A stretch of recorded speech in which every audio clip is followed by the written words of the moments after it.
அதோடு கொஞ்சம் பேசுங்கள். பகுதி 28. வேலை முக்கியம், அதைவிட ஓய்வு முக்கியம். மனம் எப்பவுமே ஏதாவது விஷயத்தை உங்ககிட்ட சொல்ல முற்பட்டு கொண்டே இருக்கும்.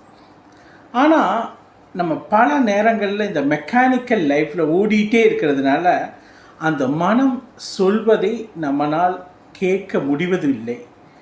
அந்த கேட்க முடியாதது ஒரு ஸ்டேஜில் ஒரு விதமான ப்ரெஷர் ஆகி, டென்ஷன் ஆகி, அதுவே உடலுக்கு ஒரு பிரச்சனையாகி, அப்போ தான் ஒரு ரெஸ்ட்டு கிடைக்கும்போது அப்போவே நம்ம மனசு அப்பப்போ ஏதோ சொல்ல முற்பட்டுது. ஆனால் நம்ம அதை கேட்க டைம் இல்லாமல் விட்டுட்டோம் அப்படின்னு நினைக்கும்போது தான் நம்ம ஏதோ அழுத்தத்துக்கு உட்பட்டு ஏதாவது இழப்பை சந்தித்து இருப்போம். அதனால தான் இந்த மனதோடு கொஞ்சம் பேசுங்கள்ல நம்ம என்ன நினைக்கிறோம்னா, மனசு அப்பப்போ என்ன சொல்ல விரும்புது அப்படிங்கிறத கொஞ்சம் நீங்கள் காது கொடுத்து கேட்கணும். அப்படி கேட்குறது என்னென்னா, நம்ம மிஷின் கிடையாது. மிஷின் தான் ஓடிட்டே இருக்கு அப்படின்னா, மனிதன் மிஷின் கிடையாது.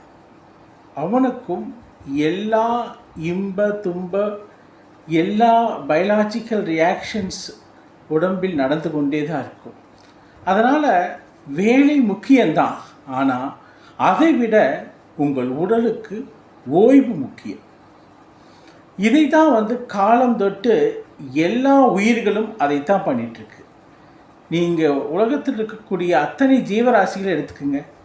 எந்த நேரத்தில் அதுக்கு பசிக்குதோ, தாகம் எடுக்குதோ, அப்போ அந்த இரையை தேடி சாப்பிட்டு அந்த தண்ணியை குடிச்சிட்டு அது அப்படியே ஓய்வில் இருந்துட்டு ஒரு ஹாப்பியாக அந்த மொமெண்ட்ஸை ஒவ்வொன்றும் என்ஜாய் பண்ணி வாழுது.